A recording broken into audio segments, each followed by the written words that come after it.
commence? Oui. Ok, sur le tri des déchets, les modalités de Alors, filière et le développement durable. Il faut peut-être que oui, je me présente. voilà, c'est ce que j'allais vous demander. Donc, c'est Merci. en dessous. Je suis Agnès Pradel, je suis référente déchets développement durable sur l'hôpital de la Pitié-Salpêtrière. Alors, au sommaire, quelques petites définitions. Les réglementations, il y a beaucoup de réglementations en matière de déchets. Les responsabilités, la gestion des déchets, ce que sont les filières et une petite partie sur le développement durable et comment c'est organisé au niveau local. Donc, les définitions, je laisserai de toute façon le document hein, sans souci. Donc, la loi de 75 qui considère un déchet tout résidu d'un processus de production, de transformation ou plus généralement tout bien meuble abandonné ou que son détenteur destine à l'abandon. Donc, en fait, dès qu'on veut se séparer de quelque chose, ensuite, on va voir comment est-ce qu'on va être obligé de le traiter. Oups. Donc, quelques petites notions. Le tri des déchets à la source, ça, c'est fondamental et c'est ce qu'on demande et ce qu'on demandera de plus en plus. Parce qu'en fait, c'est celui qui jette qui va savoir exactement ce qu'il jette et qui va déterminer quelle filière de déchets va traiter ce déchet. Donc, c'est celui qui est réalisé au niveau du détenteur, c'est-à-dire chacun dans son service, et avant une collecte sélective, c'est-à-dire qu'on va choisir où est-ce qu'on met ce déchet et ensuite il y aura une collecte spécifique par un prestataire qui prendra en charge ce type de filière. Donc en fait, le tri industriel des déchets, ça s'est fait au niveau de société. Le tri sélectif, lui, il consiste à trier, récupérer les déchets selon leur nature. Important, les métaux, les papiers, les verres, etc. Donc, tous ces tris que l'on va faire dans les déchets, ça va permettre en fait de générer des matières premières secondaires. C'est-à-dire que les métaux, ça sera de plus en plus compliqué de les extraire dans la nature, par exemple. Et donc, en fait, on est obligé déjà de récupérer ces métaux qui vont ensuite permettre de créer d'autres objets à base de métal.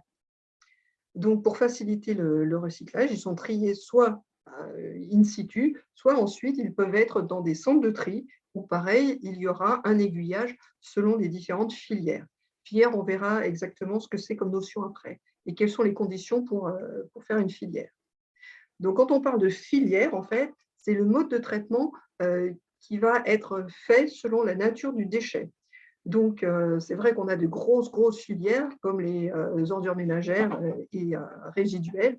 Donc, ça, c'est fait dans des grands centres, par exemple, d'incinération. Si on a choisi que la filière des ordures ménagères résiduelles, c'est-à-dire ce qui reste après le tri, va être fait par incinération. Ça peut aussi être fait par enfouissement. Et donc, une filière de recyclage, ça consiste à isoler des matières spécifiques qui vont en fait faire des flux de déchets à traiter. Donc ensuite, il y a plusieurs types de traitements qui pourront être faits justement à ces filières sélectives. Donc ça peut être une valorisation des matières, ça peut être de la valorisation énergétique. Alors là, on peut discuter, est-ce que c'est développement durable ou pas? Valorisation énergétique, ça veut dire qu'en fait, on va incinérer les déchets et en fait, on va récupérer l'énergie qui est produite par la combustion.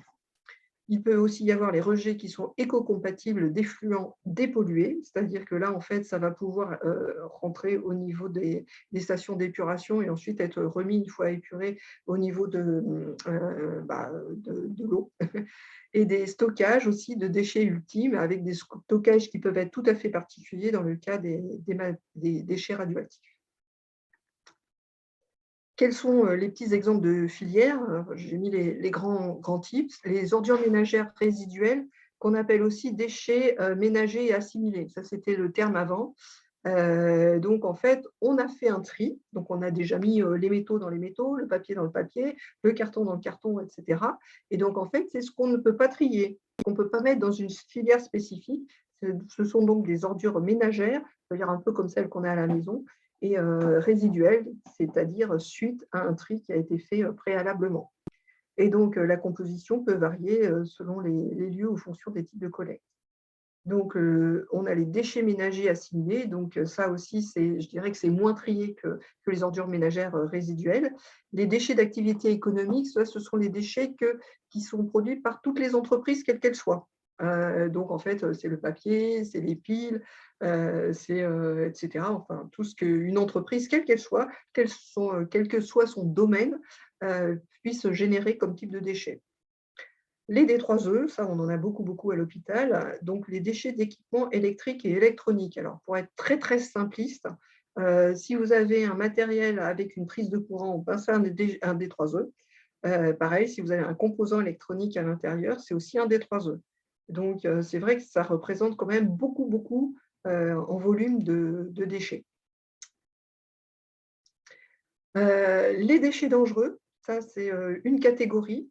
C'est important, hein, ce sont les déchets qui sont issus de l'activité industrielle ou autre et qui représentent un risque, soit pour la santé, soit pour l'environnement, et qui nécessitent donc un traitement spécifique qui va permettre que, eh bien, on n'ait pas de nuisance ni pour la santé, ni pour l'environnement. Donc, il faut savoir qu'en matière de déchets, il y a beaucoup de réglementations. On va le voir tout à l'heure, hein, quand on va parler des réglementations, et que cette réglementation est évolutive. C'est-à-dire qu'on ne peut pas se dire OK, j'ai tout bien fait. Non, on va voir tout à l'heure, notamment sur les filières REP, qu'on peut avoir un calendrier des futures filières à mettre en place. Et tout déchet qui représente une ou plusieurs des propriétés de danger qui sont en fait énumérées, c'est au niveau du Code de l'environnement. On a l'annexe 1 qui va définir dans toute une liste de déchets s'ils sont dangereux ou pas. Un déchet dangereux, dans cette fameuse annexe et cette liste des différents déchets qui peuvent être produits, ils sont signalés par une astérix dans cette liste. Et donc, en fait, quand vous avez un déchet qui présente une astérix, ça veut dire que c'est un déchet dangereux et qui donc fera l'objet d'un traitement particulier et surtout d'un suivi et particulier. Voilà. Donc là, j'ai mis bêtement les déchets d'ASRI, hein, les déchets d'activité de soins à risque infectieux. Et donc, vous voyez, ils sont répertoriés 18, 01, 03. Et vous avez la petite astérix après qui définit bien que c'est un déchet qui est dangereux.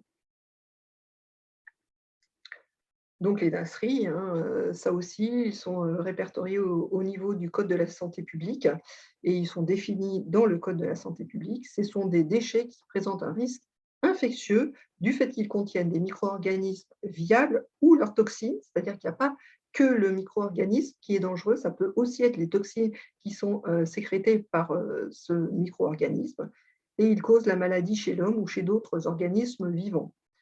Là, en revanche, vous avez aussi en matière de risque infectieux différents stades suivant qu'il y a une thérapie ou pas pour résoudre ce problème infectieux.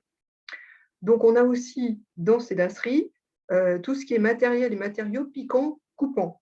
Ça, c'est pour éviter que les personnels qui prennent en charge les déchets se blessent lors de leur collecte.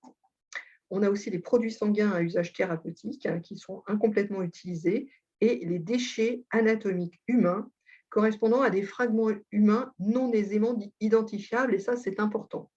Ce qu'on appelle les déchets anatomiques humains, il ne faut pas le confondre avec les pièces anatomiques d'origine humaine, ce qu'on appelle les PAOH, et les pièces anatomiques d'origine humaine sont en fait reconnaissables par quelqu'un qui n'est pas du métier.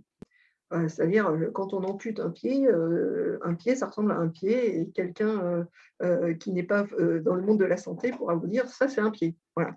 Donc ça, c'est une pièce anatomique d'origine humaine et donc ça, on n'a pas le droit du tout de le mettre dans les déchets d'activité de soins à risque infectieux et assimilés. Donc on rappelle aussi que tout ce qui a été en contact avec un patient n'est pas systématiquement un risque infectieux. Voilà. En revanche, il y a certains déchets qui sont impérativement à mettre en DASRI, hein. Tout ce qui est déchets de patients qui sont porteurs de bactéries hautement résistantes, les BHRE, les patients qui sont atteints de diarrhée infectieuse, les patients atteints de la gale, et donc aussi les déchets fortement souillés de sang ou de pus, hein, c'est-à-dire de prélèvements biologiques qui sont potentiellement infectieux. On a parlé des déchets anatomiques, surtout non identifiables, hein, un fragment de tissu. C'est vrai, quand on regarde dans les dasseries, des fois, c'est un peu difficile de savoir exactement d'où ça provient. Alors, les traitements médicamenteux non administrés peuvent être aussi mis dans les dasseries, mais on a aussi des filières qui sont plus, je dirais, logiques, qui sont la filière chimique et pour les médicaments. Et donc, on précise bien que réglementairement, tous ces déchets qui sont dans des contenants qui sont jaunes doivent être identifiés. On doit identifier les contenants et la date de fermeture. Donc, comme ça permet de savoir en cas d'accident exactement d'où ça provient et éventuellement faire les recherches qu'il faut ultérieurement pour savoir s'il y avait possibilité d'avoir une contamination spécifique. Alors, il y a différentes définitions concernant en fait le devenir de nos filières déchets. Donc, il peut y avoir du recyclage, donc on réintroduit directement ce déchet dans un cycle de production, hein, en remplacement total ou partiel d'une matière première qui est neuve. Réutilisation, bon, bah, ça, c'est par exemple, eh bien, on peut réutiliser disons, ce type de Moi, ce n'est pas parce que je n'en veux plus qu'il n'y a pas quelqu'un qui pourrait le réutiliser. Donc, dans ces cas-là, là aussi, hein, il peut aussi y avoir de la réutilisation en interne au niveau de l'hôpital, hein.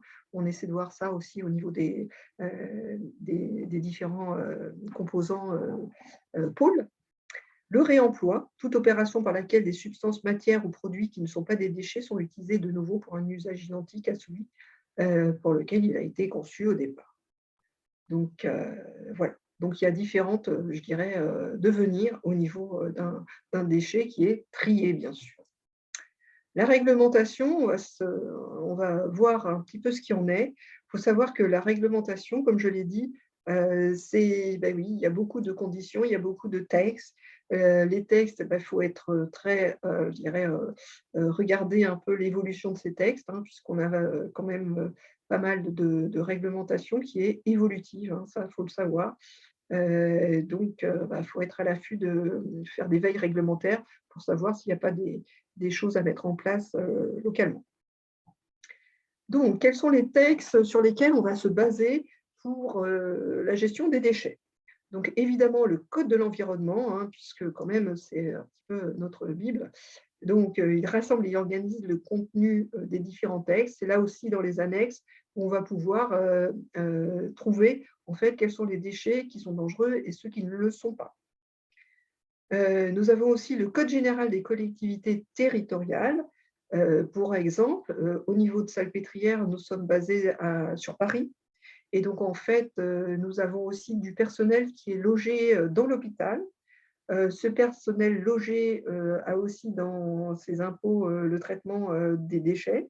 Et donc, en fait, on a la ville de Paris qui va venir collecter les déchets, tout ce qui est déchets, par exemple, d'emballage, hein, des personnes logées sur l'hôpital, qui va le prendre en charge, parce que ça fait partie aussi au niveau de leur déclaration. Voilà. Donc, c'est important. Donc, on est aussi en relation avec la ville de Paris, justement pour tout ce qui est déchets, pardon, et puis peut-être mise en place aussi, par exemple, là, en ce moment, il y a une réflexion mise en place sur les biodéchets des personnels logés. On a aussi le Code général des impôts, le Code des douanes, le Code de la santé publique, bien sûr, hein, on l'a vu avec certaines définitions comme celle des dasseries, le Code pénal au cas où, et le Code du travail aussi, puisque quand on a des inspections du travail, eh bien aussi, il peut y avoir des volets déchets qui soient étudiés sur comment est-ce qu'on gère au niveau local. Donc, le Code des douanes, c'est important, puisque certains des déchets, en fait, ne sont pas traités en France, hein, sur le sol, ils sont envoyés à l'extérieur. Alors, comme petit exemple, c'est par exemple les huiles de friture qui sont générées par les selfs de l'hôpital. Et en fait, ils sont traités en dehors des frontières, parce que s'ils étaient traités en France, en fait, on en fait du biodiesel. Donc, s'il était traité en France, en fait, l'organisme aurait à payer une taxe sur les carburants. Donc, en fait, c'est traité à l'extérieur. Donc, il y a le code des douanes qui va s'appliquer, en fait, puisque ça va sortir de nos frontières. Le code des transports, très important pour le transport des matières dangereuses, avec la réglementation ADR. Donc, en fait, c'est aussi une réglementation qui va vérifier que quand ce sont des matières dangereuses, elles sont faites dans toutes les conditions correctes qui sont définies donc, dans l'ADR. Et donc, en fait, ça veut dire qu'il faut un chauffeur qui ait une formation spécifique, qui ait un permis spécifique. Il faut aussi que le camion qui va transporter les matières dangereuses ait différentes… Allô, oui, ça va, vous m'entendez toujours? Oui, aucun souci. Ok, donc qui est ensuite différents matériels qui puissent permettre, en fait, en cas d'accident du camion ou de déversement de produits dangereux, pouvoir limiter et circonscrire, disons, ce déchet qui peut se répandre dans la rue. Voilà. Et ensuite, les plans régionaux et départementaux qui vont aussi avoir une réglementation, notamment sur tout ce qui est centre de tri des déchets, sur ce qui est aussi tout ce qui est incinérateur et autres. Voilà. Donc, c'est une réglementation, je dirais que ça, c'est la réglementation assez classique. Oups, excusez-moi, je reviens en arrière. Voilà. Donc, nous avons eu en 2015 ce qu'on appelle aussi la loi des 5 flux.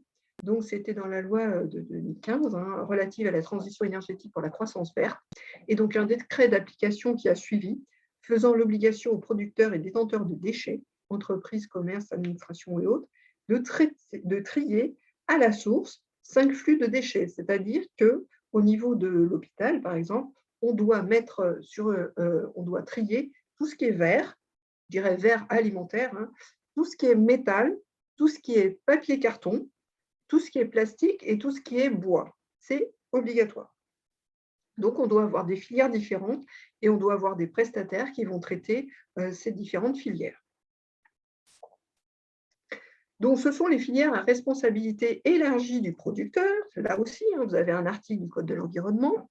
Donc, le principe, les producteurs, c'est nous, sont responsables des produits qu'ils mettent sur le marché, ça, ce n'est pas nous, et ce jusqu'à leur fin de vie. Ils ont l'obligation d'assurer la collecte, le traitement de leurs produits devenus déchets. Donc, c'est le principe du pollueur-payeur, et les coûts de la gestion des déchets sont transférés aux producteurs. Nous sommes producteurs. Donc, si on regarde, eh bien, on voit que… alors, je vais mettre mes lunettes parce que je suis sur un petit portable. Donc, en 93, on a eu d'abord les emballages. Donc, on a obligation de trier ce qui est emballage, papier, carton, plastique. Ensuite, en 2001, eh bien, il y a eu les piles et accumulateurs portables. Donc, là aussi, tout ce qui est batterie aussi, on doit avoir une filière spécifique. En 2006, nous avons eu les D3E, les déchets d'équipements électriques et électroniques. En 2010, nous avons eu les cartouches d'impression, etc., etc. Et vous voyez que sur la droite de ce tableau, eh bien, vous avez ce qui va venir. Donc, par exemple, les bouteilles de gaz, ça c'est déjà fait, mais les mégots auraient dû être mis en 2021. Alors, pour donner un exemple, l'hôpital de la Pitié-Salpêtrière se situe sur 33 hectares, voilà, avec des très jolis jardins. Et donc, là, ça me pose souci, c'est comment est-ce que je fais pour récupérer mes mégots sur les 33 hectares et avec des poubelles qui ne sont pas forcément, je dirais, permettre de mettre les mégots à part.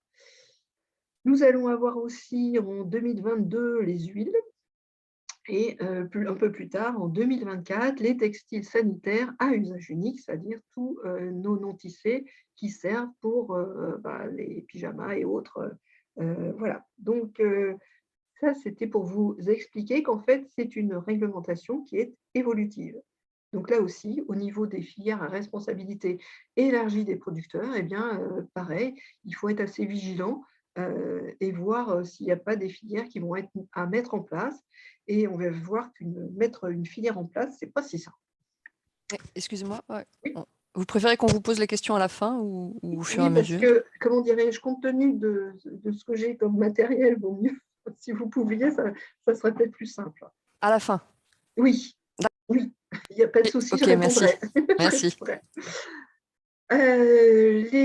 Dans les dernières nées, je dirais la loi AGEC, donc la loi de 2020, 10 février 2020, ça c'était avant la pandémie, donc sur la lutte contre le gaspillage et l'économie circulaire, avec 5 grands axes. Donc sortir du plastique jetable, voilà, mieux informer les consommateurs, ça c'est important. Je dirais que c'est aussi mieux informer les trieurs sur les sites. Lutter contre le gaspillage et pour le réemploi solidaire. Alors là aussi, il faut, enfin, on va voir tout à l'heure les complications que peut avoir une filière. Agir contre l'obsolescence programmée, ça c'est surtout aussi au niveau des marchés, quand on commande du matériel pour savoir combien de temps on va pouvoir avoir les pièces pour pouvoir le dépanner. Et pareil, sur le choix qu'on peut faire quand on établit les marchés. Comme exemple, par exemple, hein, on peut se poser la question, par exemple, sur les ventilateurs.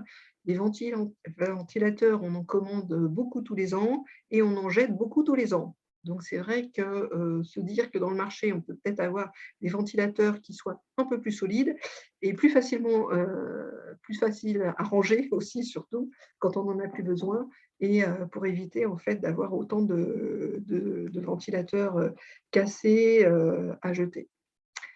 Mieux produire aussi. Donc là aussi, ça demande, quand on fait les achats sur grande échelle, avoir aussi des informations sur les produits, pour quand on fait un choix sur un marché à mettre en place, pourquoi je vais choisir plutôt tel produit qui aura une durabilité meilleure.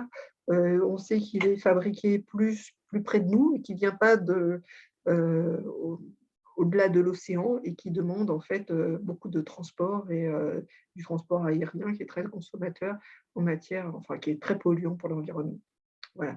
Donc c'est vrai que ça demande à repenser vraiment tout ce qui est en fait le produit à partir du moment où je vais l'acheter jusqu'à qu'est-ce qu'il va devenir à la fin et qu'est-ce qu'on pourra en faire in fine, une fois qu'on n'en aura plus besoin. Cette loi AGEC, hein, c'est ce que je disais, mon souci, c'est par exemple les mégots, parce que, OK, moi je veux bien les récupérer, mais après il y a un souci sur comment est-ce que je fais pour le mettre en place localement. Pareil, 2022 aussi pour les établissements recevant du public, avoir des fontaines d'eau potable accessibles au public. Bon, ça, c'est vrai qu'on en voit de plus en plus, mais là aussi, hein, ça veut dire qu'il faut de la maintenance derrière, il faut savoir où est-ce qu'on les positionne, et cetera. Enfin, c'est tout ce qui peut découler derrière. Et ensuite, 2024, interdiction de vente des dispositifs médicaux contenant des microplastiques. Donc là aussi, cette loi AGEC, elle va évoluer. Il y aura des circulaires qui vont être publiées ou des décrets. Et donc là aussi, il faudra être vigilant pour voir comment est-ce qu'on peut décliner toute cette réglementation au niveau local, ce qui quelquefois est très compliqué. Responsabilité. Donc, la responsabilité, eh bien, pareil, hein, dans le code de l'environnement, tout producteur ou détenteur de déchets est tenu d'en assurer ou d'en faire assurer la gestion conformément aux dispositions du présent chapitre.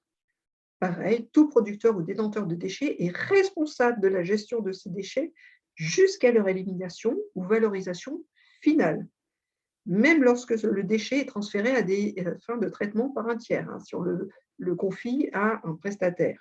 On est responsable. Et donc, pour certains, on est dans l'obligation d'avoir une traçabilité jusqu'à l'élimination finale. Et donc, on est contrôlé pour savoir si les choses sont faites correctement. Et donc, on doit assurer une traçabilité qui permet de dire oui, on fait ça correctement. Et donc, tel déchet, il a bien été, par exemple, incinéré quand c'est des dasseries à telle date et j'ai le certificat qui prouve que ça a été incinéré tel jour et dans tel système. Voilà. Donc, tout producteur ou détenteur de déchets s'assure que la personne à qui il les remet est autorisée à les prendre en charge. Ça veut dire que quand on fait un marché, on a aussi la possibilité d'aller vérifier que le prestataire à qui on a confié nos déchets, eh bien, il travaille bien correctement. Donc, souvent, au niveau des changements de marché, eh ben, on va visiter les incinérateurs, les prestataires qui prennent en charge les déchets chimiques. Enfin, on le fait essentiellement sur les déchets dangereux, en fait, hein. Voilà. Donc, cette responsabilité de la production à l'élimination, donc c'est vrai qu'on les confie à des transporteurs. Comme je vous l'ai dit, quand c'est du déchet dangereux, on vérifie que le transporteur, il a bien tous les documents qu'il faut, et tout le matériel qu'il faut pour pouvoir, les transporter en toute sécurité. Un récépissé de déclaration de transport de déchets doit accompagner le véhicule, là aussi, hein.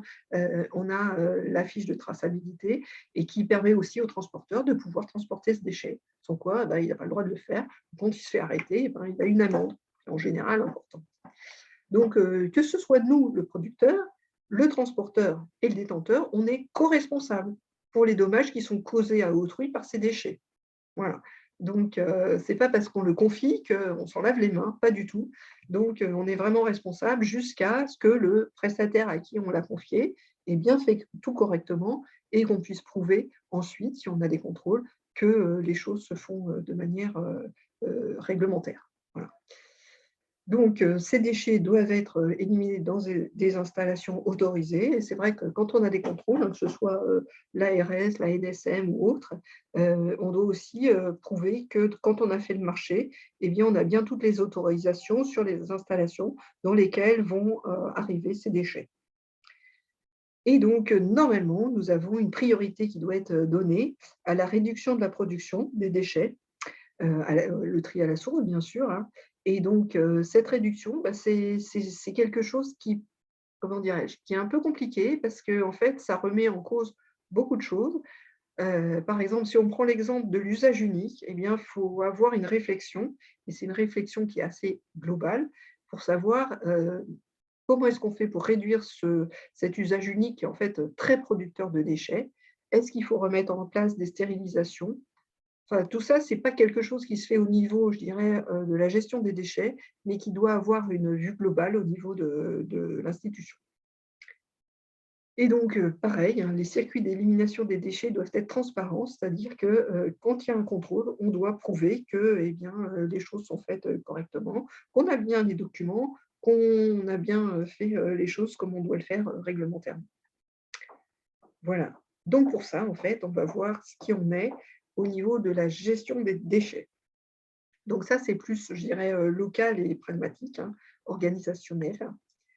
C'est vrai que le déchet le plus facile à éliminer est celui que l'on n'a pas produit, certes.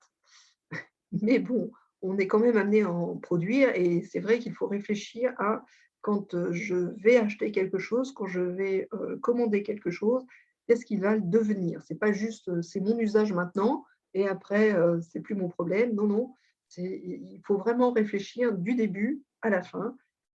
Quel est le produit que j'achète? D'où est-ce qu'il vient? Parce que l'impact environnemental n'est pas du tout le même. Et donc, à la fin, comment est-ce qu'il va être retraité pour pouvoir avoir un impact moindre si je puis dire, sur l'environnement. Donc, au niveau de notre hôpital, on essaie d'avoir des petits documents pour pouvoir aider justement au niveau de tout ce qui est tri des déchets et gestion des déchets.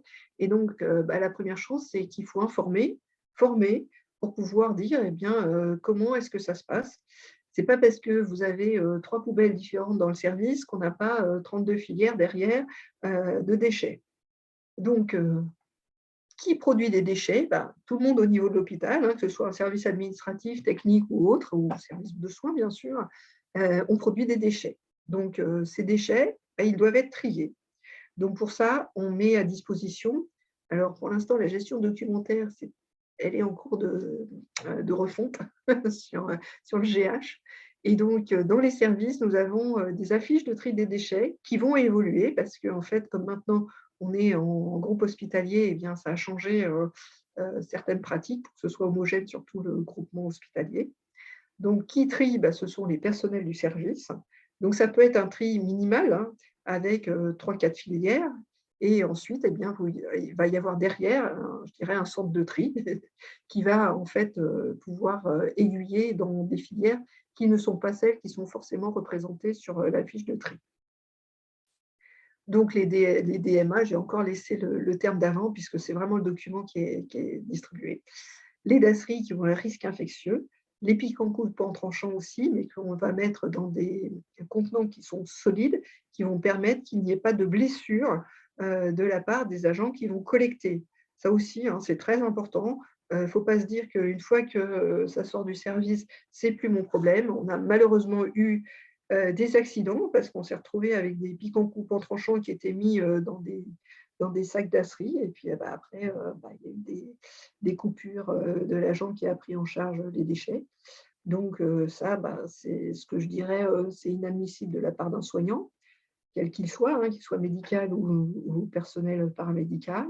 Donc là aussi, il y a un gros effort à faire sur, on rappelle les bonnes pratiques. Et ensuite, eh bien, il y a toutes les autres filières, c'est-à-dire les filières qui sont, je dirais, en, en constante évolution, justement en fonction de la responsabilité élargie du producteur, donc qui peuvent évoluer d'une année sur l'autre. Le personnel du service le conditionne, c'est-à-dire qu'on le met dans le bon contenant. Les ordures ménagères résiduelles, je les mets dans des sacs noirs. Les dasseries qui ne sont pas piquants coupants tranchants, je les mets dans les sacs jaunes. Si c'est piquant coupant tranchant, je le mets bien dans les boîtes PCT ou alors les fûts, etc., etc. Donc ça, c'est un travail à faire au niveau du service qui est important parce qu'à partir du moment où on n'aiguille pas au bon endroit, et bien après, toute la filière sera corrompue derrière. Pareil, les cartons, je mets du carton et je ne mets pas mes canettes dedans, ni la poubelle papier dans laquelle j'ai mis aussi le reste de mon sandwich. Donc voilà, ça aussi, c'est un gros travail d'information-formation à faire. Et c'est vrai que là aussi, on est en réflexion sur comment est-ce qu'on peut informer et former quand on a un turnover de personnel. Le personnel du service s'occupe aussi de l'acheminement, c'est-à-dire ça sort du service, mais ça va aller dans un local déchet. Les personnels du service qui vont faire donc dans le stockage intermédiaire. Et ensuite, la collecte, eh ben, elle peut être faite de différentes manières. Ça peut être aussi par un prestataire extérieur ou par les personnels en interne sur l'hôpital, avant de les regrouper sur une zone de regroupement. Donc ensuite, nous avons le prestataire de transport qui va transporter. Donc on a vu qu'on a différentes modalités suivant que c'est un déchet dangereux ou pas. Un prestataire de traitement qui va le traiter. Alors, par exemple, les ordures ménagères résiduelles, les DMA vont être incinérées, les dasseries, PCT vont être aussi incinérées.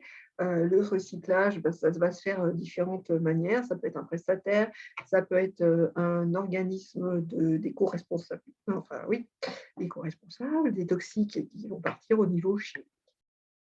Alors, pour donner un exemple, salpêtrière, c'est juste un exemple, hein, ce n'est pas forcément comment dire, à reproduire, ce n'est pas forcément reproductible partout. Ça, c'est à force de faire des formations, je dis, c'est donné à titre d'exemple, mais ce n'est pas forcément un exemple qu'on peut suivre partout. Par exemple, moi, je suis référente déchets sur mon hôpital et en gros, je n'ai quasi que les déchets à m'occuper. Sauf quand mon collègue n'est pas là, mais voilà. Donc, ça veut dire que tout le monde n'a pas forcément un référent, un responsable déchets qui ne fait que du déchet sur l'hôpital. Voilà, ça c'était un petit peu les choses à dire, parenthèse. Donc, 5100 tonnes de déchets, alors ça, ce sont les chiffres 2019, 2020, ayant connu comment dirais-je, la pandémie et le Covid. La Covid, pardon, en fait, ça a un peu augmenté, beaucoup augmenté les dasseries, on va le voir tout à l'heure. Donc, les DMA et les OMR, en gros, j'en ai 3100 tonnes. Les dasseries, 600 tonnes, mais on est parti de loin, on va le voir tout à l'heure. Les chimiques, 139 tonnes. Les cartons, 377 tonnes. Il faut savoir que le carton, quand on le trie bien, le carton, il est racheté. C'est-à-dire qu'il y a un cours du carton, hein, il y a un cours du papier, il y a un cours du métal, etc. Et donc, en fonction de ce cours, un peu comme une bourse, hein, si on veut, le carton nous est racheté à des taux différents. Alors, avant la Covid, c'était de moins en moins. cher. Et ensuite, après, comme il y a une grande demande du carton, eh bien, ça a réaugmenté un petit peu. Le papier, pareil. Le métal, bah, ça dépend du type de métal aussi. Et les déchets d'équipements électroniques, 40 tonnes. Alors, le coût, combien ça coûte tout ça sur notre hôpital? Bah, ça coûte plus de 2 millions d'euros. Oui, franchement, excusez-moi. Voilà, j'arrête. Donc, les ordures ménagères enfin, résiduelles, 329 000 euros. Les dasseries, 333 000. Alors, si vous vous rappelez bien, 329 000 euros, c'est pour 3 100 tonnes. Et les 333 000 euros, c'est pour 600 tonnes. Voilà, donc vous avez un peu une proportion de combien ça coûte les dasseries et combien c'est important de bien trier les dasseries et de mettre en dasserie que ce qui doit être. Les chimiques, ben c'est facile, hein, c'était à peu près 139 tonnes, 139 000 euros. Les déchets d'équipement, les DIB, hein, les déchets industriels, hein, c'est 55 000 euros. La collecte elle-même, puisque nous, on fait appel à un prestataire, hein, parce qu'on a une centaine de locaux déchets. Donc, eh ben, il faut pouvoir, comment dirais-je, collecter tous ces locaux plusieurs fois par jour. Donc, voilà, on fait appel à un prestataire qui, en fait, les collecte avec des petits tracteurs électriques dans tous ces locaux. Les biodéchets, là aussi, hein, on a un prestataire qui va collecter les biodéchets et ensuite leur devenir, ça sera soit de la méthanisation, soit du compost. Soit on a des biodéchets qui sont plutôt des végétaux, donc ça, c'est plutôt compost. Et pour tout ce qui est biodéchets, je dirais alimentaire, ça sera de la méthanisation. Les déchets d'équipements électroniques électriques et électroniques, 5 000 euros, parce qu'en fait, il y a tout le traitement du tri, puisqu'en fait, on en a beaucoup. Et donc, en fait, on a une petite partie qui nous revient, mais vraiment pas beaucoup. Alors, ces filières et ce tri. Donc, en fait, je disais, une filière, ce n'est pas si simple à mettre en place, en fait. Créer de nouvelles filières, ça nécessite de connaître la réglementation. Hein, j'ai parlé des mégots, on aura ensuite tout ce qui est textile usage unique. Donc, voir quand il faut le mettre en place. Ensuite, qu'est-ce que ça demande? Est-ce que c'est de la location? Est-ce qu'il faut louer les contenants? Est-ce qu'il faut les acheter? Faire un comparatif pour savoir est-ce qu'il vaut mieux les acheter ou les louer? Ou si le prestataire qui va ensuite le prendre en charge derrière, il n'a qu'une seule solution, c'est la location et ensuite la collecte et le traitement. Quels sont les personnels nécessaires? Notamment, on a eu le souci sur Salpêtrière, c'était sur les masques, pour récupérer les masques, puisqu'il y avait une étude qui était faite avec un prestataire qui se proposait, pas gratuitement, hein, bien sûr, de récupérer les masques pour les retraités. Mais après, ensuite, se pose la question de comment est-ce que je fais pour collecter les masques dans les 90 et quelques bâtiments du site. Donc, c'est vrai que le personnel nécessaire, c'est une donnée à prendre en compte quand on développe une filière. C'est notamment aussi, pas seulement le matériel, hein, comment est-ce que je fais pour récupérer les mégots sur 33 hectares, plus ceux qui sont… Enfin bref, donc voilà. Donc, c'est vrai que le personnel nécessaire, ça demande aussi à être évalué quand on fait l'évaluation du coût. La collecte, hein, bien sûr, est-ce qu'elle sera faite en interne? Est-ce que ça sera fait en externe? Pareil, hein, le comparatif de coûts sur les deux modalités. Le transport, ok, et le traitement derrière, parce qu'il y a toujours un coût de traitement, bien sûr. Donc, ça aussi, c'est pas le tout d'avoir une réglementation qui demande à faire telle ou telle chose, c'est concrètement comment est-ce que je fais pour localement le mettre en place, combien ça va me coûter et sur quel budget je vais devoir le mettre. Voilà. Donc, et puis la place, hein. Alors, c'est vrai qu'ici, on est gâtés puisque 33 hectares, c'est bien, mais moi, je n'ai pas autant de place que je souhaiterais pour stocker mes déchets. Voilà. Là, actuellement, j'ai un souci avec les plastiques parce que, en fait, ici, on a une espèce de petite déchetterie. On a un agent qui, toute la journée, va trier dans la bonne filière. Et donc, où est-ce que je mets, moi, mon contenant pour éliminer mes plastiques ou autres. Donc, là aussi, hein, ça demande à réfléchir et à voir, quand on réalise un marché, quand on construit un marché, comment est-ce que je vais pouvoir mettre telle filière en place. Quel prestataire? Là aussi, est-ce qu'on va avoir un marché public central? Donc, ça veut dire qu'il faut créer un CCTP, un cahier des clauses techniques, adapté pour chaque filière. Est-ce qu'on fait un marché local? Est-ce qu'on fait appel à un éco-organisme? Comment ça se met en place? Une convention, il peut aussi y avoir des conventions. On a par exemple des conventions avec, au niveau des radiographies, un prestataire qui vient nous récupérer les radiographies pour ces fameuses huiles alimentaires usagées hein, qui vont permettre de faire du biodiesel. Le verre alimentaire, c'est la ville de Paris qui vient nous le prendre, etc., etc. Ou on a même aussi des associations, hein, notamment pour les bouchons et les stylos ou autres. Voilà. Donc, pareil, hein, là aussi, il faut une réflexion un peu globale pour savoir quel va être le meilleur moyen de mettre en place cette filière.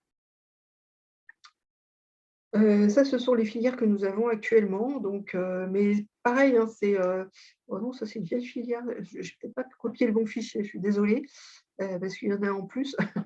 Et donc, en fait, les pacemakers, c'est bon, on l'a trouvé. On a une filière, donc ça c'est fait. Mais les plastiques, ce n'est pas encore gagné, parce que le problème du plastique, c'est qu'en fait, il y a plusieurs sortes de plastique. Donc, nous avons commencé un nouveau marché le 15 décembre sur les filières DMA-DAE. Et donc, on est en train de voir avec le prestataire pour étudier quels sont les plastiques que nous générons pour voir comment est-ce qu'on peut mettre en place cette filière plastique. Voilà.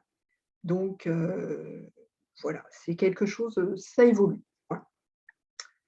Donc ça, c'était pour vous montrer c'est quoi notre petite déchetterie. Donc, bien, on a plusieurs bennes dans lesquelles on va trier. Alors, on a le divers, c'est la benne rouge à gauche. On a le mobilier, qui est la benne du milieu. Et on a le métal, qui est la benne à droite. Et ensuite, il y en a une que vous ne voyez pas, qui est la benne des déchets d'équipements électriques et électroniques, et qui est une benne fermée. Mais après, il y a d'autres, si on voit du orange hein, sur le côté gauche de la diapositive, en fait, ça, c'est pour les fluos, les lampes. Ensuite, on a les piles, on a aussi les radios, on a, enfin bref, encore beaucoup d'autres filières que l'on ne voit pas dessus. On a le papier, les confidentiels, les filtres, enfin bref. Encore beaucoup d'autres qui sont sur cet espace. On a la chance d'avoir quand même cet espace, même s'il n'est pas suffisant. On a déjà quand même beaucoup de chance par rapport à d'autres hôpitaux qui sont beaucoup plus restreints en matière d'espace. Bon, ça, c'est la fiche de tri des déchets qui va changer puisqu'en fait, on a décidé d'avoir un type de déchets, d'identification des différents déchets qui est commun sur tout le GH. Donc, on avait des disparités d'un hôpital à l'autre. Et donc, là, c'est la fiche qui est provisoire avant d'avoir tous les bacs qu'il faut pour pouvoir avoir notre affiche commune. Donc, en fait, là, l'affiche, elle était on a mis une grosse partie DMA, une petite partie DASRI pour essayer de montrer qu'on ne met pas tout en DASRI, la partie carton et la partie papier. Et donc, la partie DMA qui est rangée en ordre alphabétique. On avait aussi, avant, on avait tout ce qui était documentation en ligne. Là, on a changé de gestion documentaire, donc c'est en cours pour le remettre dans le nouveau système. Donc, c'était classé par ordre alphabétique. Hein. Les aérosols, alors c'est là, ça sera sur le mode d'emploi aérosol, etc., etc. On a aussi la partie formation-information, ça c'est important. On le verra tout à l'heure, on a eu quand même une grosse volonté pour former les personnels sur le tri pour faire justement baisser le taux des DASRI, puisque vous avez vu que les DASRI, ça coûte très très cher par rapport aux déchets d'origine, déchets alimentaires. Et donc en fait, on a commencé à faire les formations en novembre 2016. Et donc, on a eu aussi la possibilité de faire éditer des petites réglettes de tri des déchets. Hein, c'est ce que vous voyez en bas. Je pense donc je trie. Ce petit document qui est remis à l'issue des formations a été fait en coopération avec l'équipe organisationnelle d'hygiène. Donc, très important aussi, hein, en tant que référent déchets, je ne travaille pas toute seule, hein. Je travaille avec beaucoup d'intervenants, que ce soit les travaux, les services techniques, les jardins et beaucoup aussi avec le WASH. Donc, voilà, donc ça a été fait. Pour vous expliquer un petit peu que la formation est importante, ça c'était notre taux de DASRI en 2016, c'était 1049 tonnes. Donc, suite à des réunions avec les référents déchets des autres hôpitaux, on a eu des présentations sur des hôpitaux qui réalisaient des formations à l'hôpital avec je dirais, un bon retour sur investissement. Et donc, en fait, moi, j'ai mis en place la formation en novembre 2016. Et donc, on voit déjà que fin de l'année, enfin, en 2017, il y a eu quand même une diminution qui a continué en 2018. Et là, en 2019, super, tout le monde a été super bon. Il y a eu beaucoup de formations faites. Et donc, on est tombé à 601. Ensuite, le Covid est arrivé en 2020. Et je pensais que ça serait beaucoup plus désastreux. En fait, on est arrivé à 707 tonnes. Et donc, en 2021, ça, c'est les chiffres d'hier, 675 tonnes. Donc, on n'était pas au meilleur niveau, mais bon, encore, il y a encore eu, on n'est pas encore sorti de notre période Covid. Et donc, 675 tonnes. Donc, pareil, compliqué aussi. Donc, pendant cette période de pandémie, c'est pas possible. Enfin, je fais beaucoup les formations dans les services en présentiel. Et ben là, c'est en gros, c'est 2 années blanches entre 2019 et 2021 où j'ai pas pu faire enfin 2020-2021 où j'ai pas pu faire de formation in situ. Et c'est vrai que faire des formations in situ, c'est quand même ce qui est le plus, je dirais, enfin, qui a le plus de résultats, quoi. Voilà. C'est très long, c'est long. Ça permet aussi d'avoir un contact avec les services, que les services savent à qui il faut poser des questions. Et puis une sensibilisation aussi qui est plus, je dirais, présentielle, c'est quand même beaucoup plus agréable. Partie développement durable, j'ai essayé d'aller assez vite, hein. C'est vrai qu'on a de l'or dans nos poubelles, hein, oui. Donc, en fait, quand on a ces filières, donc, que ce soit carton, papier, par exemple radio, hein, j'ai mis radio, il faut savoir qu'en fait, on essaie de montrer aussi quand on fait les journées de développement durable pour expliquer un peu ce que sont les filières et pourquoi est-ce qu'on demande de trier et qu'est-ce que le déchet va devenir. Ça aussi, ça peut permettre justement une prise de conscience et ensuite des gens qui trient. Excusez-moi, hein. Alors, si je fais ça, voilà. Donc, nous animons tous les ans, alors autant que faire se peut, hein, 2020, pas vraiment, des journées développement durable qu'on fait en général dans le parc de l'hôpital. Les gens viennent, on a des petits stands et on fait aussi des petits jeux avec des choses à gagner toutes simples. Mais ça permet aussi de passer des messages, hein, c'est important. Voilà, c'est par exemple les animations. Nous avons aussi sur Salpêtrière, c'est grand, hein, Salpêtrière aussi, ça aide. Nous avons des toilettes sèches. Au niveau de Charlevoix, eh bien, il y a l'éco-pâturage avec des petits moutons qui viennent tondre l'herbe. On a un hôtel à insectes, hein. Par contre, je ne sais pas s'il est complet ou pas. Nous avons aussi participé, pareil, hein, les services peuvent nous solliciter souvent d'ailleurs, hein, et c'est vrai qu'avec le fonds d'après, on a eu pas mal de sollicitations aussi pour pouvoir donner des chiffres de base pour établir certains projets. Et donc, là, c'était par exemple l'appel à manifestation d'intérêt sur les blocs éco-responsables auxquels on a participé. On aide aussi les services sur la récupération des métaux, les blocs opératoires et autres. Et donc, aussi, on crée des affiches pour pouvoir aider justement dans ce tri. Bon, je suis peut-être allée un peu rapide sur le développement durable, mais j'espère que je ne dépasse pas trop. Et écoutez, j'attends vos questions. Est-ce que je ferme? Essayer. C'est pas gagné. Voilà. J'espère que je vais vous entendre surtout. Merci beaucoup. Voilà. Il y a des questions, je le sais. Effectivement, c'est l'un des sujets les plus attendus et les plus en vogue dans la formation. Merci pour ce point, d'une part, théorique et réglementaire très complet, et puis merci pour le retour d'expertise sur l'aspect pratique de la première partie théorique et réglementaire. Voilà. Je sais que vous êtes débordés en ce moment, nous consacrer du temps, c'est compliqué, et merci d'être rendu disponible aujourd'hui. C'est surtout la technique qui me souciait, hein, j'avoue tout. À vous. Je veux bien commencer à poser des questions. Merci beaucoup. Merci d'avoir outrepassé les problèmes techniques, mais on vous a très bien entendu et très bien suivi le PowerPoint. C'était parfait. Alors, je voulais savoir, au moment où vous parliez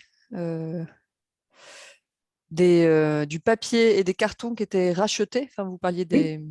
Oui. C'est que du coup, vous gagnez de l'argent sur le recyclage du papier et du carton? Alors, gagner de l'argent, non. Que ça coûte moins cher, oui. Parce qu'en fait, il faut savoir que quand vous avez la filière carton, dans le coût, en fait, il y a la collecte, il y a le traitement, certes. Donc, tout ça, c'est important. Enfin, je veux dire, c'est un budget important. Et en fait, le coût de rachat, ça diminue un petit peu, mais pas non plus de manière à ce que ce soit, ça coûte zéro, quoi. De toute façon, il n'y a pas le choix puisque c'est réglementaire déjà. Et en fait, ça fluctue, c'est très important, ça fluctue en fonction du cours.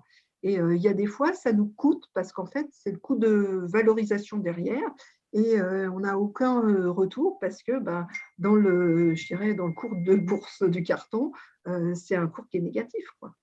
Mais quand vous dites que c'est réglementaire, enfin moi je suis Oui. dans un hôpital, je ne crois pas qu'on trie le carton, enfin je suis même sûre que non. Le papier, on le fait que depuis peu. Et pour le coup, on paye un prestataire qui vient Oui, récupérer notre papier. tout à fait. Tout D'accord. à fait. Mais si le tri est bien fait, c'est-à-dire que la filière, dans le carton, je n'ai que du carton. Dans le papier, je n'ai que du papier.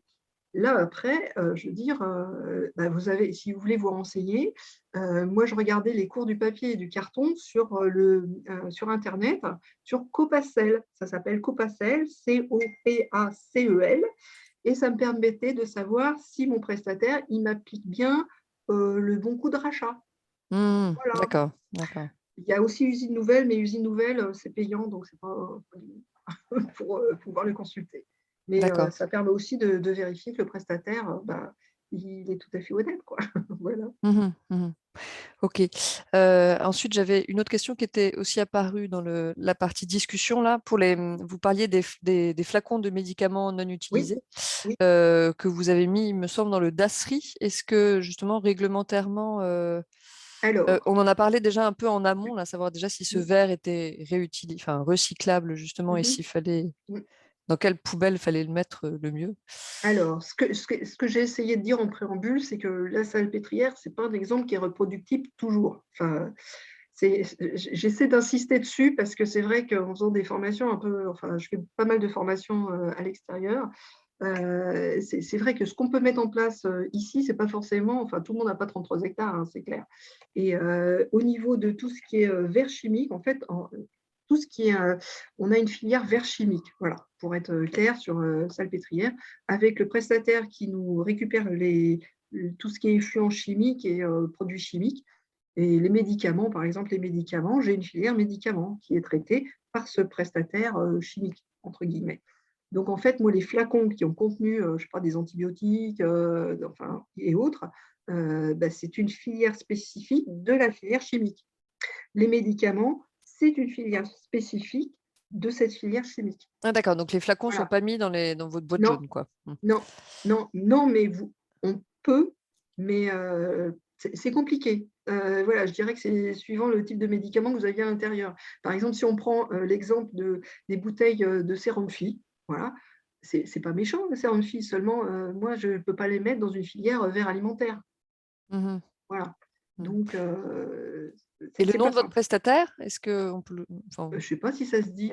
Ah oui, c'est du secret de fabrication. Non, pas du tout, pas du tout. Vous savez, il n'y a pas des tonnes de prestataires qui prennent les chimiques enfin, Oui, voilà. d'accord. Donc, nous, on en a eu 2 dans nos différents marchés, c'était Triadis et Sarp Veolia. Voilà, donc, et on a eu les mêmes filières sur ces 2 prestataires. Pardon. Et Voilà. une dernière question, quand vous parliez Ouais. de la filière à responsabilité élargie avec Oui, l'exemple des oui, mégots, donc en fait de oui, pollueurs-payeurs, c'est ouais. que du coup, enfin, après, ça avait l'air de vous soucier l'histoire des mégots Oui, sur toute oui, l'étendue oui, oui, de la superficie de la Pitié. ouais. Parce qu'en fait, c'est que maintenant, les fabricants de cigarettes s'occupent du Mhm. recyclage et du traitement après des mégots, mais simplement, c'est à vous de mettre en place la filière, enfin à vous, aux établissements de mettre en Ouais. place les collectes, c'est ça? Ben, le problème, en fait, c'est que, enfin, moi, je n'ai pas encore toutes les informations qu'il faut, parce qu'en fait, se pose la question, est-ce que les mégots vont être considérés comme du déchet dangereux? Ce qui voudrait dire que là, c'est encore autre chose, puisqu'il va falloir, si c'est malheureusement le cas, ça veut dire qu'il va falloir avoir vraiment une filière avec une traçabilité spécifique, avec une collecte spécifique, hein, c'est l'ADR, hein, toujours pareil, hein, déchet dangereux égale ADR. Voilà. Donc, oui, ça me soucie énormément, oui, c'est sûr. Ouais, avec le Covid, c'est d'autant plus dangereux quand on le met dans la bouche. Le Oui, en mégot. plus, oui, bah, alors là, enfin, si on pouvait le mettre en brasserie, ça me gagnerait du temps. Mais bon, après, ça va augmenter quand même de manière importante le coût. Mm. Donc, pareil, là aussi, il faut que je mette enfin, comment dire, on a plus de 200 poubelles enfin, sur les extérieurs de l'hôpital. Donc, ça veut dire qu'il faut que que je double ces poubelles en fonction des lieux où éventuellement les Il y a gens plus de fument. fumeurs. Enfin, Mm. voilà, quoi, c'est rude. Mhm, Ça demande mhm, une étude particulière, quoi. Voilà. mhm. D'accord. Mm. Et j'ai une toute petite dernière sur les Je métaux, vous en prie. ceux du bloc opératoire là. Mhm. Oui, Alors je sais que chez nous la question s'est posée, et notamment il y avait des fils de cuivre. Enfin je sais pas, je suis pas au oui, bloc les opératoire du câbles. tout moi. Ouais, les Voilà, câbles, oui. voilà. Mhm. Là vous avez trouvé une filière de recyclage pour Oui, adresser oui, ces câbles. oui, tout Alors à fait. du coup c'est un peu Alors, même. Ouais. oui, allez-y, allez-y. Non, du coup c'est un peu la même question que tout à l'heure. Du coup quelle est Ouais. votre filière Alors, à comment dire? qui on pourrait s'adresser? Ouais. C'est une filière locale, hein, pour être clair. C'est un ferrailleur, si je puis dire. Enfin, c'est un peu mieux qu'un ferrailleur, hein. Mais voilà, ça a été vraiment ce qu'on a mis en place quand on a fait l'appel à manifestation d'intérêt, donc avec les blocs opératoires qui étaient concernés. Et donc, en fait, dans cette filière-là, on a les câbles, on a le plomb, on a tout ce qui est matériel usage unique, désinfecté, inox, et le quatrième, et l'aluminium. Voilà. Donc, c'est en gros des sous-filières dans la filière. Mm. D'accord. Ouais. Ok. Bon, merci beaucoup. De rien, il n'y a pas de souci. Je suis à votre disposition. Si vous avez des questions, vous pouvez aussi m'envoyer par mail, hein. En général, des fois, je mets du temps parce que c'est un peu compliqué en ce moment. Mais sans quoi, pas de souci. Je suis agnès.pradel@php.fr. Merci beaucoup. Vous m'entendez? Oui, Oui. Je rebondis sur les métaux. oui. Vous ne revendez pas du tout pour les petits doudous? Alors, comment dire, c'est pas ce qui a été choisi ici. Alors, dans le D'accord. GH, attendez, pour salpêtrière, non. Pour le GH, oui. Disons qu'à Trousseau, c'est avec les petits doudous. Ouais. Et nous, on n'a D'accord. pas. Non, Non, parce que c'est parce que ça a été mis en le place avant. tonnage est impressionnant. Donc, Ouais. Oui, oui, oui, oui. Ah non, mais là, quand vous avez vu métaux, c'est pas les métaux des blocs, hein. Ça, c'est les métaux, que ce soit, non. je sais pas, un vestiaire, ça peut être une cuve, enfin voilà, c'est des pieds de chaise. Ça, c'est le Ah, mais gros du nous, on métal. revend tout. On revend tout, nous. Ben, peut-être, mais On revend tout, on comment vous récupère tout, on prend tout. D'accord. Oui, mais comment dirais-je? Nous avons des marchés et dans le marché des déchets d'activité d'entreprise économique, pardon, disons qu'on a obligation que les métaux soient dans une filière qui soit prise en charge dans le CCTP, quoi. Voilà, Mhm. c'est ça les restrictions. Et j'avais une autre question. Les sérums Phi, vous considérez ça comme des médicaments? Le sérum Phi? Ah non, non. Non, C'est mais vous, parce que tout à l'heure, c'est que vous vous en savez. parliez sur les Non, déchets. non, je parlais du contenant, c'est-à-dire, comment dirais-je, quand c'est dans une bouteille en verre. Moi, c'est la bouteille. Oui, oui. Ouais, voilà. Non, le sérum Phi, non, pas du tout, ça va très bien, allez-y, excusez-moi, mais c'est bon, des fois, j'ai des palettes entières. Ça, c'est vrai que là, en Oui, non, général, ça me mais soucie, mais voilà, ça me prend du temps, quoi. Mais non. Mmh. enfin, moi, je sais que nous, sur Lorient, moi, Ouais. j'essaie. Ah, je vous entends plus. Ouais. Oui? Je J'ai- j'ai- il y a une Ouais, interruption. je disais, enfin, moi, j'essaye sur l'Orient de vider dans les eaux usées Oui, c'est ça, et oui, du coup oui. de récupérer les flacons de plastique dur dans la filière plastique, quoi. Oui, ça ne me pose pas de souci. Le problème, c'était Oui, les flacons en verre. Voilà. oui, oui, Il y a pas oui. que ça, hein, il y a aussi, l'albumine, il y a enfin plein d'autres et donc c'est vrai Oui, que je dirais que ce qui est contenant en verre, qui ne contient pas un produit dangereux, voilà, pour être simple, hein, ou, de grand volume, ça part, ça, on est un peu obligé quand même de le faire dans la filière, verre chimique malheureusement parce que, on ne le prendra jamais en verre alimentaire, hein, c'est clair. oui, bien sûr, ouais. Bah oui, bah, c'est dommage, hein, parce que franchement, c'est pas méchant, hein. Ouais, bah, Bah oui. ça évoluera. Bah, on aimerait bien, hein, ça Merci. coûterait beaucoup moins cher. J'attire juste l'attention par rapport à ce que vous aviez dit pour l'évacuation dans les eaux usées. Il ne faut pas trop les brûler. Aujourd'hui, tout ce qui est considéré comme médicament qui passe par la pharmacie, la réglementation, j'espère qu'elle va évoluer. Mmh. On a l'obligation de l'éliminer dans les déchets à risque infectieux, dans les DASRI, y compris au bloc opératoire pour les drogues intraveineuses, etc. Et donc, C'est- c'est- Ouais.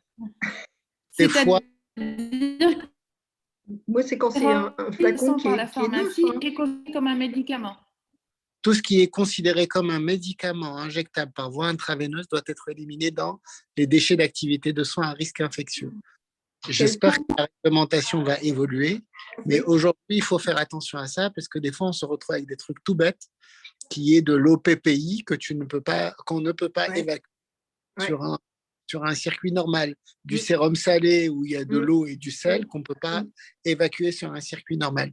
Donc, faisons attention à cette partie-là et à cette réglementation parce que ça risque rapidement de nous piéger et de nous mettre en porte-à-faux sur les autres éléments mis en place dans le cadre du traitement du déchet de manière éco-responsable. Mais je pense Ah oui, qu'après, beaucoup. il faut réfléchir à quel est le coût le plus important. Est-ce que c'est déchets chimiques ou est-ce que c'est DASRI? Voilà.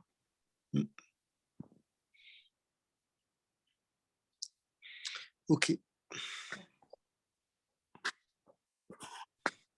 Alors moi, j'avais une petite question, je rebondis sur les médicaments et notamment sur les emballages des cytotoxiques. Mmh. Est-ce que ça peut faire partie de la filière carton? Ah, compliqué les cytotoxiques, très compliqué. Alors c'est vrai que nous là-dessus, on a beaucoup travaillé avec la pharmacie, Mhm. puisqu'on a une unité de reconstitution, des chimiothérapies, sur l'hôpital et donc comment dire? Alors, le principe, ça a été, je vais faire une petite parenthèse chimiothérapie. Les chimiothérapies, le principe, c'était, il ne faut pas que ce soit trop compliqué pour les services cliniques. Il faut qu'on suive la bonne filière. Que c'est pas simple parce qu'en discutant avec, les pharmaciens: «Ah oui, mais celui-là, il est très dilué, celui-là, il n'est pas dilué». Enfin, je veux dire, moi, je suis infirmière dans un service, je passe ma chimio, il va falloir que j'ai une élimination qui soit simple et pas que je me dise: «Ah mais celui-là, on le met comme ci, celui-là, on le met comme ça». Plus on complique le tri et plus on a des chances que ça se fasse mal. Voilà. Donc en fait, on a dit tout ce qui était, déchets de chimio, on les met, dans la filière chimio. OK, même s'il a été dilué et cetera et qu'il pose pas de soucis, le problème c'est qu'entre tel produit ou tel produit, il faut faire différemment, c'est trop compliqué pour les services. Donc en fait, pour ce qui est de l'emballage, après il faut voir. Moi, je trouve que c'est très compliqué et qu'il faut vraiment travailler avec les pharmaciens pour avoir, déjà parce qu'eux, ils sont très au fait de la réglementation. Cette réglementation, elle peut évoluer. Et c'est vrai que là-dessus, on a travaillé, comment dirais-je, avec les pharmaciens pour pouvoir avoir une affiche pour en fait savoir un peu comment on fait pour chaque chose. qui se pose aussi comme souci au niveau des chimiothérapies, c'est quand en fait vous avez le double risque, c'est-à-dire il y a un risque infectieux plus un risque CMR. Alors là aussi, qu'est-ce qu'on privilégie comme risque? Donc quand vous êtes avec des personnes qui s'occupent du risque chimique, ils vous disent c'est chimique. Et quand vous êtes avec quelqu'un qui est sur les DASRI, il vous dit DASRI. Alors ça devient un peu compliqué. Pareil au niveau du prestataire, c'est vrai que le prestataire, quand il voit du chimique et CMR, quand il voit du DASRI dans ses contenants, bah, il nous le renvoie. Donc là aussi, il faut aussi beaucoup discuter avec le prestataire qui prend en charge les chimiques pour qu'en fait, quand on a un double risque, nous, on a choisi que le risque principal, c'était le CMR. Je ne sais pas Oui, si j'ai répondu à votre question. Moi, je parlais des emballages, Oui, des emballages. avant que ce soit dilué, enfin avant que ce soit reconstitué. C'est vraiment là où, quand on reçoit le médicament du laboratoire, c'est dans un emballage carton. Oui. Et après, du coup, on vide le carton pour prendre le flacon. Oui, je comprends bien. C'était ce carton-là. Je ne sais pas vous dire s'il a du CMR ou pas. Je suis incapable de le dire. Ok. Et je pense que celui qui peut vous renseigner, je pense que c'est le pharmacien, quoi. Au niveau de la pharmacie. C'est eux qui savent. Je travaille en pharmacie et c'est pour ça que je n'ai pas la réponse. Je vous dis, quand on a fait les affiches concernant les CMR, parce que c'est vrai que c'était un peu compliqué quand même, nous, on a beaucoup travaillé avec les pharmaciens, parce que moi, je suis incapable de dire si là, c'est plutôt dilué, là, non, enfin, c'est un peu compliqué, quoi. Et est-ce que l'emballage, il est considéré comme étant, comment dirais-je, ayant encore du CMR? Je ne peux pas vous dire. C'est pas si simple. Merci. Alors, petite précision, et je parle sous couvert de Agnès. Quand on passe à l'incinération, les déchets infectieux et les déchets ménagers à assimiler, les deux sont incinérés à 850 degrés. Et vous parlez des toxiques où on passe à 1200 degrés. C'est juste pour faire la nuance. Ce qui change essentiellement quand l'évacuation de l'effluent de déchets se fait par incinération, c'est le transport entre les déchets ménagers assimilés ou les déchets, les DMR, et les déchets à risque infectieux. Ce qui change, c'est le transport où il y en a un qu'on peut compacter et l'autre pas. Et quand ils sont incinérés, les deux sont incinérés à la même température, voire même dans le même four. Je parle sous couvert d'Agnès. Alors, on était allé visiter un changement de marché, l'incinérateur à Créteil. Et donc, on avait une petite formation avant. Et donc, le monsieur qui expliquait nous a dit, voilà, nous avons 2 incinérateurs pour les DMA et un incinérateur pour les DASRI. OK. Mais il faut savoir qu'il y a, comment dirais-je, 10% des déchets ménagers qui vont dans les DASRI. Non, c'est le contraire. Les DASRI qui vont dans l'incinérateur de déchets classiques, parce qu'en fait, comme les DASRI contiennent beaucoup plus de plastique, ça permet d'augmenter la température du four. Voilà. Donc, puis pareil, quand il y a des maintenances, après, ça peut éventuellement, si c'est l'incinérateur des DASRI qui est en maintenance, ça passera sur l'autre, quoi. Donc, je dirais que 850, à peu près, ça devrait être à peu près ça. 1200, pas gagné. Et en fait, pour ce qui est, par exemple, les CMR, où là, c'est obligatoire 1200, c'est pas la même filière, c'est-à-dire ce pas les mêmes incinérateurs. Un prestataire qui fait du chimique ne fait pas de biologie, et vice-versa. Voilà, faut pas mélanger les deux. Donc, voilà. Je ne sais pas si j'ai répondu à la question. Mais voilà, donc c'est au niveau des incinérateurs que en fait, ils aiguillent selon ce qu'ils ont choisi comme prestation, quoi. D'accord. Mais c'est bien d'aller visiter les incinérateurs, c'est intéressant. On essaiera de... Non, mais c'est vrai, c'est comme les centres de tri, c'est aussi intéressant. Moi, c'est normal que je visite, mais souvent, je fais, quand il y a une visite qui est organisée, s'il y a quelqu'un qui est en charge, je ne sais pas, moi, au niveau de son pôle, enfin ça se dit plus les pôles, au niveau de son DMU sur les chimiques ou sur le risque infectieux, c'est bien aussi d'aller voir comment ça se passe. Voilà.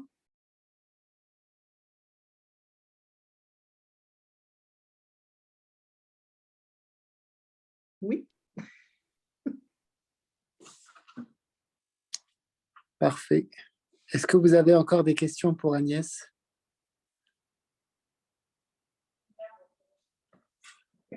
Bon, merci beaucoup Agnès.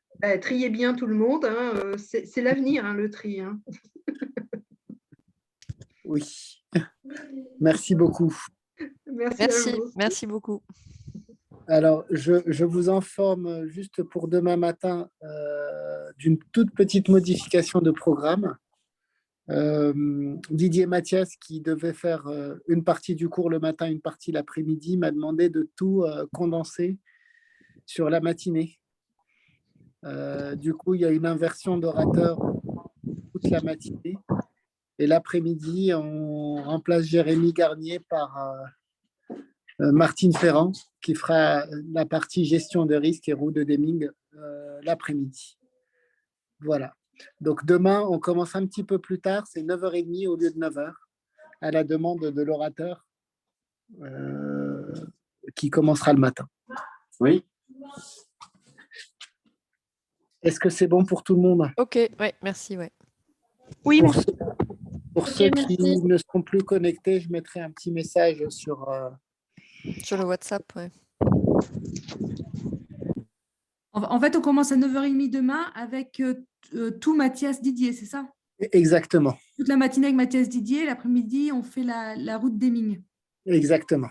Donc, on risque de finir très tôt, c'est ça? On va finir très tôt, oui. D'accord. Enfin, la pause déjeuner risque d'être très courte. D'accord. Et on finira plus tôt. Ça marche. Merci beaucoup. Merci à tous. Bonne journée. Bonsoir. Bonne Bonsoir. soirée. Merci, bonne soirée. Après.